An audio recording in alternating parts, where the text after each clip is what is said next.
Ladies and gentlemen, welcome to the Evan and Aaron Show presents the Red and the Blues Soccer Chat. It is your boy Aaron and your very, very sad boy Evan sitting to his left. Man, I don't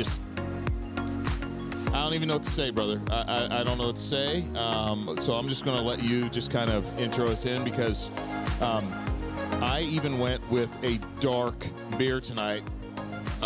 If this dark beer from Ireland wants to sponsor us one day, it can. But I don't even know what to say, dude. Well, yeah. I will say good evening to everybody out there. Oh yeah, that. Yes. Thanks for joining in. Yeah. I honestly, I don't know what to say either. Just because, I mean, at this point, it's really hard to kind of figure out even what the malaise is for, there's plenty of talent out there. And, part of the issue I see, first off, Brentford doesn't suck. No. That's not. Oh, which, by the way, we're just jumping right in. But I would just go ahead and do the quick, Bomani Jones type thing where you play a little bit of it. Chelsea, I'm done. I'm dead. And some people may be feeling that way. So, honestly, I feel like a broken record because, 3 weeks ago we were sitting here and pretty much having the exact same conversation. Ugh. And, you look at it and Chelsea's results since last we spoke. Maybe. Uh-oh. Ruh-roh. Ruh-roh, Reggie. Technology. Well, maybe not. Well, there we go. There it is. So, the last time we spoke was, I believe, April 5th. And since then, you've lost 1-0 to Wolves, 2-0 to Real Madrid, which is not, especially away to Real Madrid, that's not an embarrassment. Lost 2-1 to Brighton. Again, they're not bad. Lost, again, 2-0 to Real Madrid, and then lost 2-0 today to Brentford. Yeah. Supporting the LGBTQIA, the LGBTQA. As best we can here. So, I mean, that is... And the match prior to that was Chelsea Liverpool, which I'm sure when people were getting ready for the season and where to put those games, we're really expecting that was going to be the one. Table, head-to-head matchup. And instead, we got a 0-0, just sort of indicative of what both teams have going on right now. So here's my problem. Here's a problem I have. For the entire month of April, we will have scored one goal. One goal. Mm-hmm. I don't even know where to begin to dissect that. I don't know what's going on. Like, today's match, and this is the truth, Aaron, and I don't know, Blues fans, if you guys are out there, let me know. Today's match was one of the worst matches that I have ever seen Chelsea play. They were all over the place, man. I mean, with the exception of Mudryk and Chilwell working really well on the left side, they were the ones keeping up the pace. And Enzo working hard in the middle. I like the way Fofana looked at times. But, I'm telling you, they did not have... Because most teams in the EPL, they have a spark. Like, that, okay, they're building something up, and they're going to score. Like, I never got that sense today. I never got a sense of Chelsea building anything. It was abysmal passing whenever they got close. They did not look aggressive at all, except for, like I said, on the left side, they looked, somewhat aggressive. I don't know what to say. It was an unfortunate deflection. Does Kepa save that second one? I don't know. But I think he would. It was just an unfortunate deflection. But even if it did end 1-0, they never looked like they really challenged to get back into this match. Everything was just flat. It was just flat. And the thing is that as Blues fans, guys, we're going to have to start to get used to seeing people go, because this is going to have to happen. We're going to have to clean house. We're going to have to let some guys go that we never thought we would let go. It's just time. And remember what we said on this show at the beginning of this season. I said it is going to be a roller coaster type of season for us. And I said, you know what? We may finish top half, but dude, I think we're in the bottom half. I'm not sure we jump into 10th. I don't think we do. I don't think we do. And that's sad to say. There's even some speculation, and I won't go there yet, that we really are with the next run of matches we have, because we literally have United, City, Newcastle, and Arsenal, along with Nottingham Forest. We very well could only get 1 to 3 points out of the next 5-match stretch. And that, my friend, is that's we're too close. We're too close to the R word. I don't think we'll be there. I really don't. I don't think this club, I don't think we'll be there. But to be even mentioning that at this moment, and this is where I feel like a broken record, is just unacceptable for a club the caliber of Chelsea. We have tried to dissect what's wrong with this club. I'm not sure. Frank has tried to say that, we're playing for pride and everything. I don't even know. I don't know. I think these guys they haven't played together enough. There are too many guys on the squad, as we've always said. Too many guys on the squad. You're trying to figure out who plays with who instead of just picking your guys and saying we're running with these guys. That's all I've got, man. That literally is all I've got for this. I'm disgusted at this performance. And it is one of those performances to where you want to be a fan, but it's so damn hard to be a fan of Chelsea right now. It's abysmal. It's abysmal. Well, there's a lot there. But at the end of the day, I go back to what I was saying 2-3 weeks ago, and that is Frank's got to find guys he trusts that give enough of a shit about Chelsea Football Club between now and the end of the year. You're not going to get relegated. It is honestly, that's pessimism talking, because in looking at the table, there's just not a chance in hell that's going to happen. But you've amassed 39 points. If you drew every game of the season, you come away with 38. So it has really gone pear-shaped for Chelsea. It's hard for me to say, I mean, Frank appears to have had no impact whatsoever. No. I don't see anybody in particular. In fact, what I see is guys like Thiago Silva, who are consummate professionals, don't want to be there.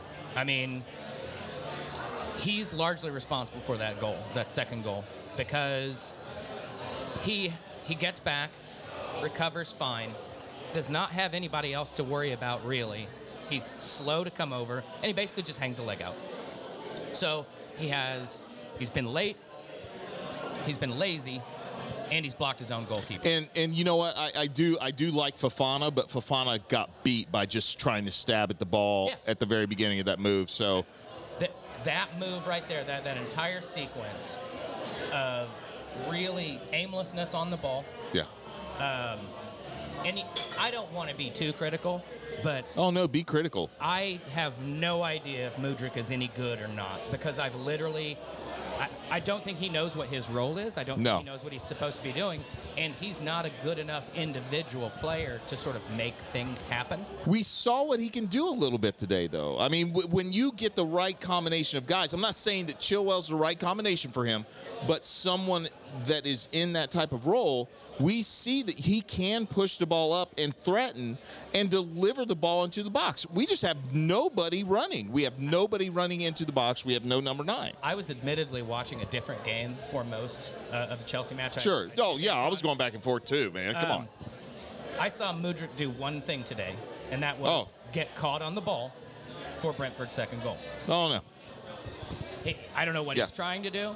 I mean, granted, he thinks he's trying to make something happen, but again, if you're going to play Joao Felix, it changes how the focus of the team. He definitely wants to be on the ball, and he wants to be in the middle of the field. It's really not how Chelsea plays right now. No. Well, I say that. I don't know how Chelsea plays. Yeah, there you go. I have no idea. I would love for Frank Lampard to explain what the game plan is. And that's not completely on him. He's inherited an absolute malaise with this squad. But I turned myself down. It's really mind-blowing to me. I mean, I after everything that happened at the beginning of the season and the new owner and all that stuff, I thought Chelsea's going to wobble a little bit. Then you fired Tuchel. Definitely going to wobble a bit. Yeah. Brought in a guy who, Graham looked like he was. Graham Potter's a nice enough guy, but he clearly was not a big enough character himself to handle that locker room. Performances have, really went down. I think it was silly to fire him, but I thought it was silly to fire Tuchel. Yeah. And honestly, this is a from the top down issue at Chelsea right now. Yeah. I don't think Todd Boehly has any clue what he's doing, and it is reflected in every decision from his office all the way down to the locker room. Yeah. And, I don't want to even use the excuse of, he's, an American coming in. Because here's the thing. The Glazers learned their lesson. They learned their lesson. Arsenal's owned, it seems like they have. Arsenal's owned by, America. And it's like, so we can't use that. It is literally Boehly's personality at this point that is blocking this team from growing. I don't understand. And you make a really good point. If you don't know who you are as a team, right? Like nobody will play in a system because there is no system. There's no system to follow. There's no system to play in. So here's the last thing I'll say about Chelsea. We have to find a way to get at least 3 points out of these last 5 matches. And here's why. We have got to be able to take care of teams we should take care of. And I want to see Nottingham Forest stay up. I do. I want to see them stay up. But we have, it is imperative that we take care of them. It is imperative we take care of them, because if we draw with any of the other 4, that's going to be a miracle. That is going to be a miracle. And it's going to take an all-out, super Herculean performance for Chelsea to be able to pull that off. We are in a spot now to where the end of the season can't come soon enough, and it sucks as a fan to be in that spot. And, I think that Todd Boehly, I think he owes Chelsea fans an apology. Just say, hey, guys, I'm sorry that the season's ending this way. We're going to do better. But will we get it? Probably not. Probably not, because I'm not impressed with him. I am, like I said, I am disgusted. So I'm saying a bunch of shit. But that's just where I'm at, man. That's where I'm at. To recap, Chelsea are shit. Hey, there we go. Yep, there you go. Well, my friend, I tell you, the Red Devils are hanging in there. They really are hanging in there. And boy, I tell you, if you think Chelsea has some big matches coming up, Man U has some big matches that actually mean something coming up, man. How are you feeling going into these last 5 weeks of this season?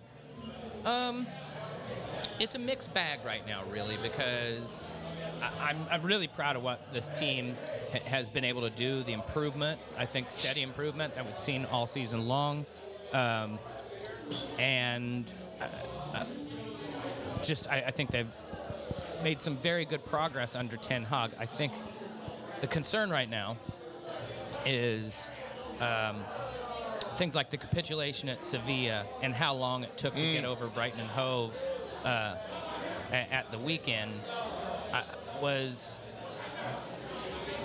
it's disconcerting from the standpoint of we really look out on our feet. They look leggy. Yeah. The tired legs are making some tired mental decisions at times. And I think it becomes,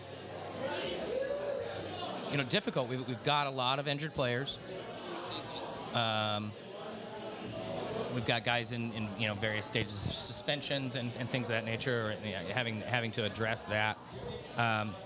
And we're not as deep in certain positions. I feel really bad for Harry Maguire. I do. I think he's not shown leadership. I think he's not really shown professionalism at Manchester United, and he needs to be moved on. But he'll go to a West Ham or Leeds, somebody like that, and he'll look fine. A team that plays on its on the edge of its own line, doesn't leave space in behind, and teams back off of a little bit. He's going to be able to show all the skills that he had at Leicester that have made him that got him to Manchester United and keep him in the England squad quite frankly. But he's got to go, and when you either have injuries, we're without Rafa and Martinez because of injuries. Got Luke Shaw filling in for Harry Maguire for his suspension at the weekend. But I look at it, and we've got Wan-Bissaka at right back, and then he puts Diogo Dalot at left back. Well, that tells me he doesn't trust Terrell Malacia much right now. Right? Brandon Williams was on the bench. I don't know where he would have gone if he'd have come in. He can play left or right side, but just seemed very strange to me. So, we've got Spurs tomorrow, and if Spurs won anything, are we watching that game tomorrow? Are we watching that match together tomorrow? Possibly. Okay. Yes, it's that time. Yes. But Spurs got dismantled the other day. Oh my God. They were down 5 goals inside of 25 minutes. And Newcastle's hungry and fighting for the top, but they didn't strike me as the kind of team that are going to hang 6 goals on Tottenham, as in the way that they did. So Spurs are going to be angry. So they're going to come out wanting to have a response, and also they're trying to catch us. Yeah. It'll take a couple games in us stumbling, and we have games in hand, but they're still fighting. Villa are looking real good right now. Yeah, they are. They've crept into the hunt. Then it's Brighton and Hove away, West Ham away, Wolves at home, Bournemouth away, Chelsea at home on a Thursday. May what? 25th. Oh, I'll be back. Okay, cool. And then the last game of the season is against Fulham, so none of these are really pushover games. And this is not an easy run-in, and that's 8 games left in the league, and then on, I believe, May? No, I'm sorry. Wow, June 3rd. Oh, my. Oh, there it is. The FA Cup final. Okay. So, the treble. I'm definitely not excited to play Manchester City. That is, I know it's a Manchester derby, and the form goes out the window and all that, but that's going to be a team looking to complete the, the treble, the real treble, the league, the domestic cup, and the Champions League. And only one other team's done that, and that's Manchester United. So City definitely wants to, make a point, and we want to make a point and say, no, we're the only ones that have ever done it, and you're not allowed in that club. Exactly. That's going to be a hell of a match, dude. I watched what Manchester City did to, granted, what's clearly a bit of a sliding and mentally, kind of struggling Arsenal today, but there was not a single moment in that game where you thought Arsenal's really got Arsenal's really got a foothold here.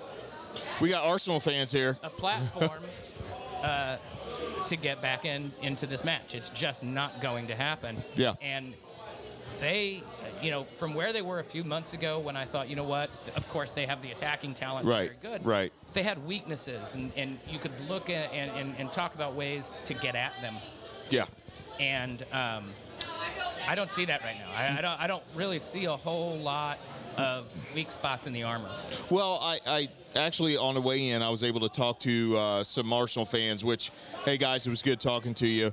And yes, Saliba being gone, absolutely, that's hard. That is tough.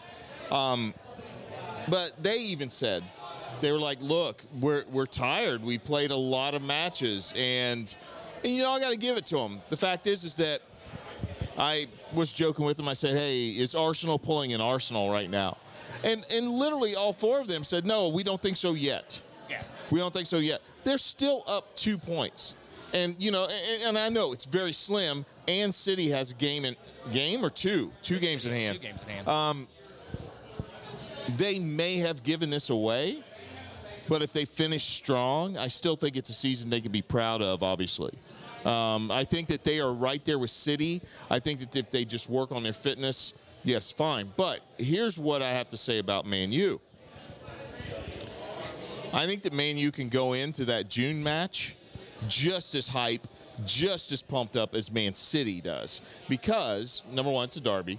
Number two, it's for the treble. Number three, you're right. You guys are the only ones that's done it. And so there is some pride on the line here. And I think all of those guys feel it. But here's my big question. Is he going to be fit? Don't know. And that raises a really good point and goes back to what I was kind of touching on earlier, and that is United aren't deep right now and are very overly reliant, obviously, on, look, you're missing your starting center-back pairing. That's going to impact any team, right? Lindelof, to his credit, has played very well, and he had, he's the Iceman. He had ice in his veins to hit that penalty. But we don't really have a good partner for him. We're not going to between now and the end of the year. Varane may come back. Martinez is done for the season. Right. And Casemiro is obviously integral to how this club performs. We've learned that Bruno is integral to how this club performs. Yes. He was obviously missing in that Sevilla match. Eriksen is a wonderful player. He doesn't have the same sort of work rate and coverage that Bruno does. And then obviously, we're really struggling in the number 9 spot, as are a lot of teams. Right. But I would say this, and I want to get your opinion on this. When Bruno and Eriksen are together, it just seems like that's when Man U are at their best. It's the trio. United have yet to lose a match in which all 3 of those guys are on the field together. Yeah. So, and that's awesome. But 2 of those guys are on the wrong side of 30. So that's not going to be something that we can rely on, as the season or, after this season. Obviously I think they'll be back. I'm not saying that, but I'm saying you're asking those 2 guys to cover an awful lot do a lot of work for us to be successful. So I think another central midfielder in the offseason is going to have to be important. Obviously a backup center back, maybe somebody through the youth academy, I don't know. Yeah. And then a striker. We've been linked with Kane, again, wrong side of 30. Knows the Premier League. Obviously, he's the league's best goal scorer. Hollands don't fall off trees, man. They just don't fall off trees. Osimhen might be the better choice. He's younger, and I think he fits in with what Ten Hag is trying to do, which is obviously run that high line, have a lot of pace running at you. I mean, let's face it, Rashford. I was just saying, can Rashi turn into that 9 for you guys? No. I mean, he's been playing there at times, but I think he would tell you that he's much more of that attacking wing role, Okay. and that's his best position. So no, we need to find a true number. Okay. But back to what I was saying, if you're looking at Rashford, Sancho, Osimhen, and Antony as your, rotating front three, that's pretty solid to me. I mean, I know Sancho gets his criticism. I'm still sticking with him for the time being because of what he can do. But, back to the original question, I'm cautiously optimistic that, we've got 9 games left, and I don't see us taking maximum points, but I'm confident we're going to finish in the top 4 and hopefully bring home another trophy. Yeah, absolutely. Absolutely, my friend. Well, ladies and gentlemen, with that, we have reached the halftime spot in our show. My friend, I am going to offer the halftime shot, and I know this is going to shock you, but those 4 gentlemen that I had a conversation with on the way in, those 4 Arsenal fans I had a conversation on the way in. Guys, this is to you. I have lived your day today for the last 3 months. So here's looking at you. Yeah, it sucks. It really does. But, hey, good form this year, and hope you guys finish strong. Aaron, what do you got for us, man? Mine's a bit more general, and we kind of have chatted about this a little bit previously, and that is, some days it's tough to be a fan of your club when things aren't going your way. It really is, and trust me, over the last few years, as a United fan, it's been a yo-yo, but you stick by them, and you stick by them in the right way, and there's a counter to that. When your team's doing well, cheer for them. It's totally fine. Good little heartfelt banter, that's fine too. But, there was an incident today where somebody decided to take it a bit too far. And so far that he has now found himself banned from this very establishment. And it's just really silly, all right? There's no point to it. Have fun with your banter. But you can carry it too far. Yeah. And, nobody likes a sore winner either. Nobody wants a pompous ass to be around. So for that particular City fan, and I'm not singling out City fans, this was a City fan. Yeah. I'm saying every fan base has got 1 or 2, and it's the job of the rest of us to be good fans and caretakers of our team and this sport. So to that guy, you're a dick. Get fucked. To all the good fans out there, you're welcome anytime. There you go. Slancha. Slanty.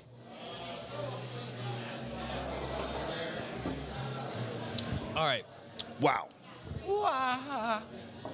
Oh, man. Here we go. Okay, that was a very brief USA because there's really very little to talk about. The last game they played was a lot of the domestic-based guys. Yes. It was good to get some guys minutes. I don't see very many of those guys being called back in. No. Later this month? No, that's in June. For the final of the CONCACAF Nations League against Mexico. Honestly, the game we played the other day was basically a scrimmage between 2 B squads. Yeah. And that's fine. That's why we have That's what we do. That's why stuff like happens. Don't complain about it, folks. It's the nature of the game. If you don't do it, these guys don't get the reps together that they need as a team. Right. But I didn't see a whole lot that makes me think any of those guys are going to get an opportunity at the A squad really anytime soon. Maybe 1 or 2 guys that are a bit more veteran. Yeah. It was a 1-1 draw. I guess congrats, Ricardo Pepi, for scoring. He has been doing well at his club, so I wish him the best. I still don't think he's the answer, for the U.S. national team on a permanent basis. And speaking of permanent basis, we still don't have a coach. So you want the job? I mean, No, I don't. Oh, I don't really want that job. Would be, then we had names bandied about there for a while. And nothing seems to really have moved on that front. So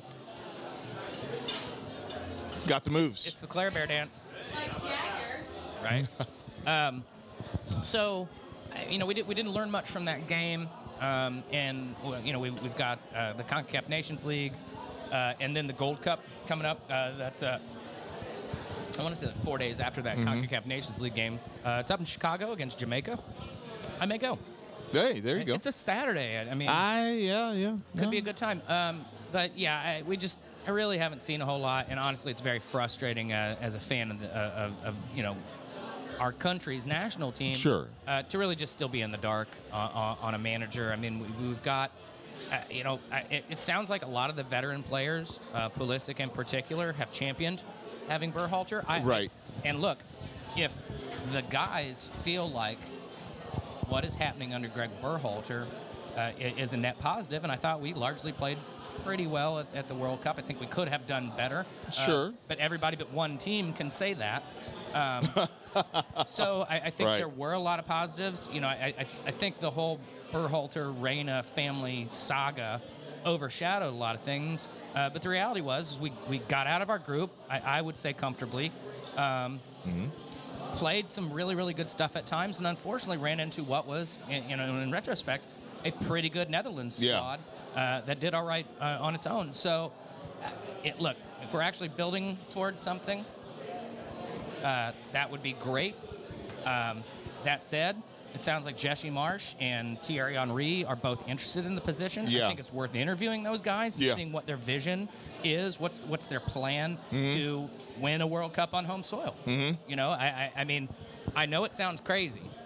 That has to be the goal. It absolutely has to be the goal. And if we fall short of it, there's no shame in that.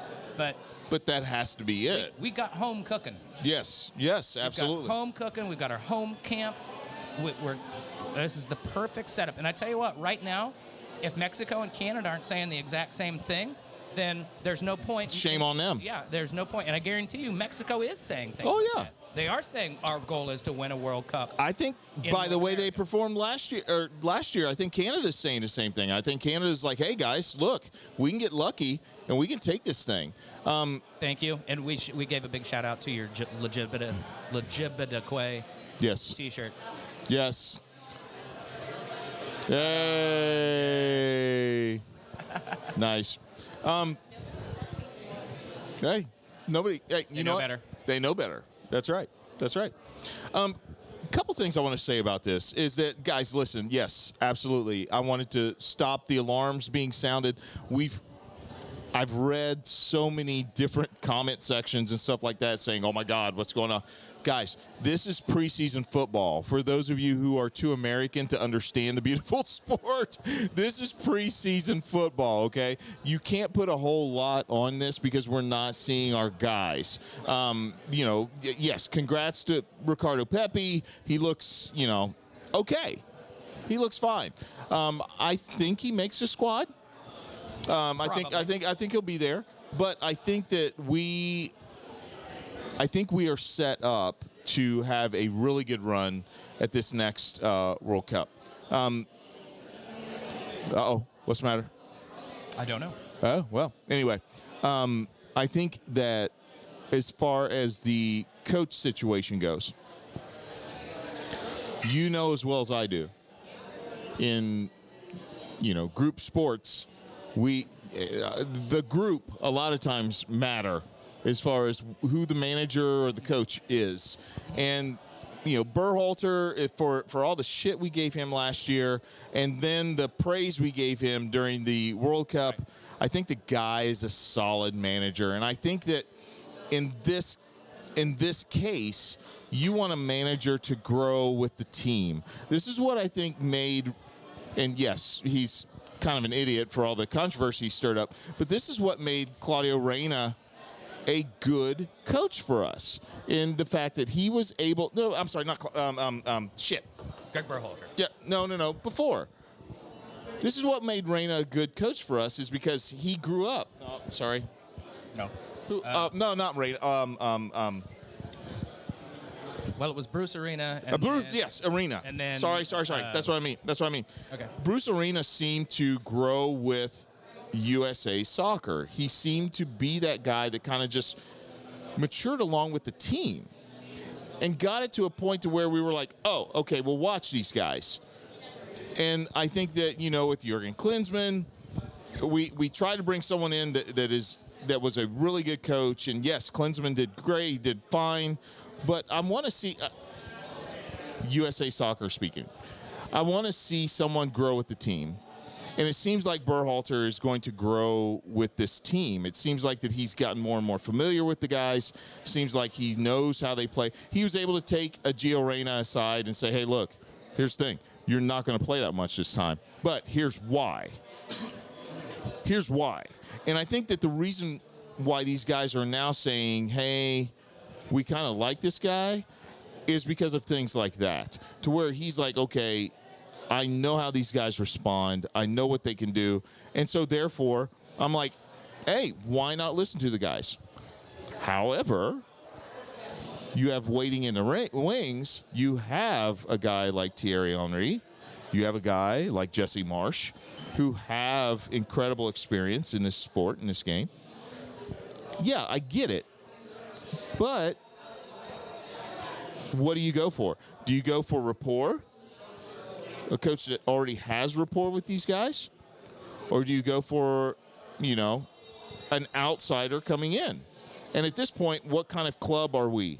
Are we a club that will say, okay, we accept Marsch, we accept Henry? Or are we a club that's like, he's the skipper. He's the guy that's going to get us there, and we're loyal to him?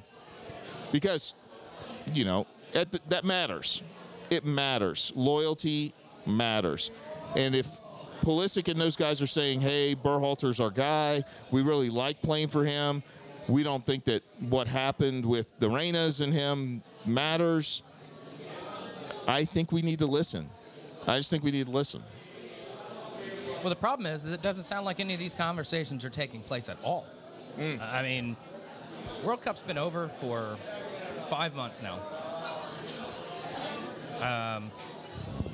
The investigation has been over for at least a couple months and found that Berhalter didn't do anything wrong with his wife, didn't do anything wrong with the whole Reyna situation. There's no, behind-the-scenes bullshit. So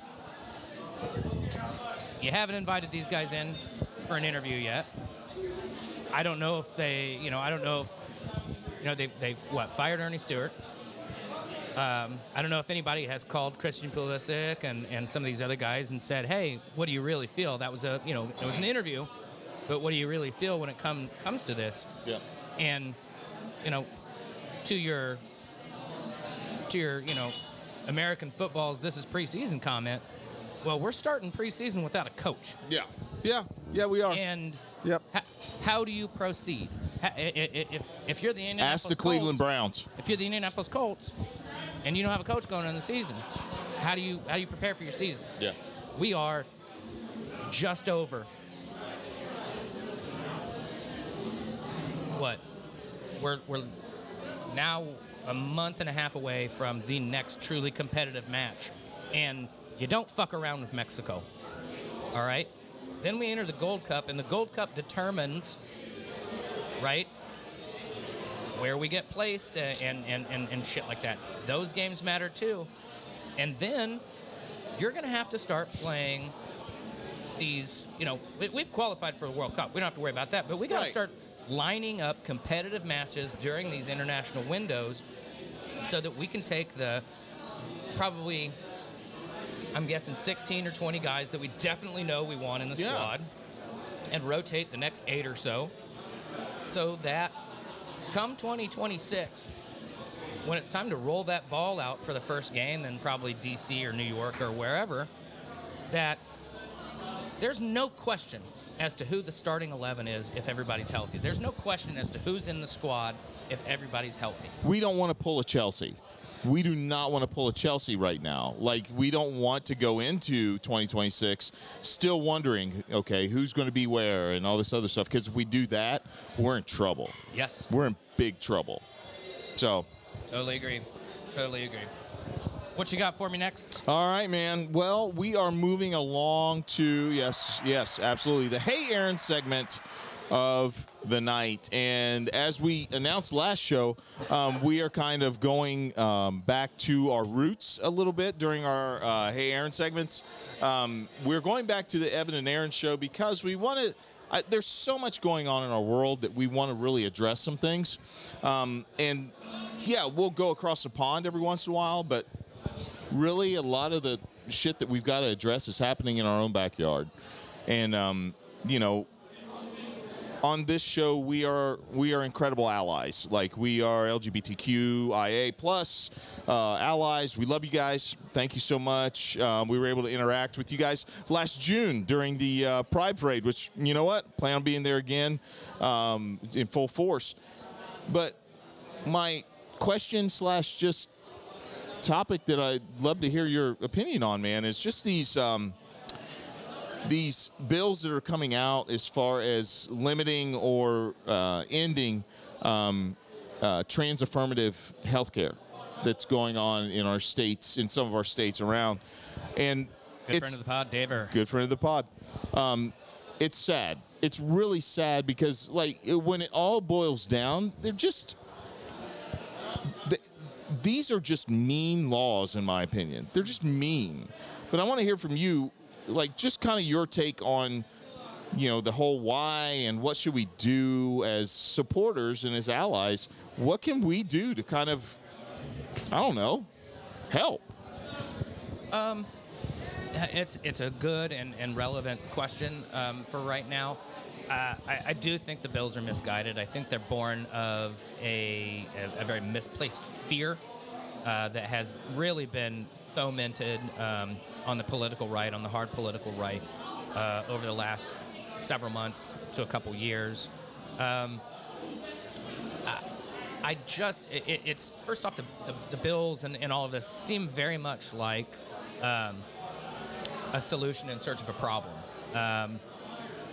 I don't think there is a rash of incidents around this country where, let's face it, the concern is people who are largely presenting as biological males competing as transgender females. And cut me some slack on the absolute terminology. That's not what this forum is for. I'm absolutely trying to use the appropriate terms where needed. I won't always get that right. Know that I'm trying. My point is that we're not really seeing an issue of, some girl who is just killing it at softball and decides that she wants to be be a boy and be a baseball player. Yeah. The concern, manufactured though I think it is, biological males competing with biological females under the guise of transgenderism and things of that nature. And one, I don't think there's a whole lot of teenage boys pretending to be girls just so they can be good at sports. I'm not saying it's never happened or won't ever happen, but you really somebody needs to start presenting hard evidence on this, because again, it seems like fear. You can probably point to one or two incidents around the country, but the reality is, if these people are actually, say, transitioning, then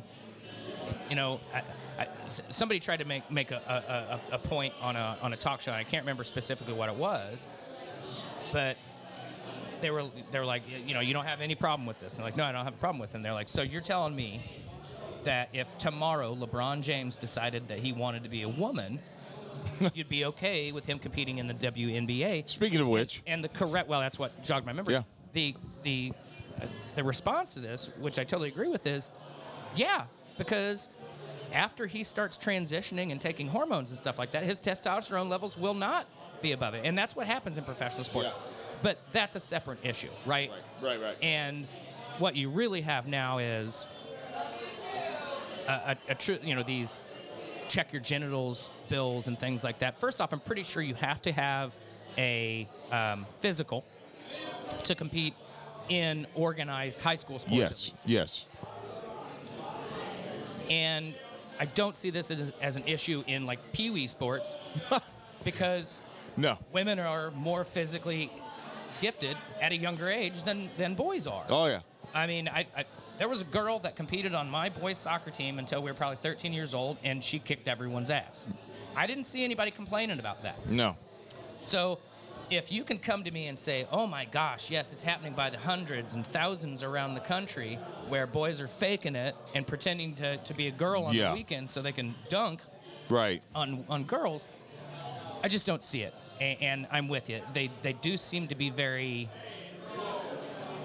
inhumane from the standpoint of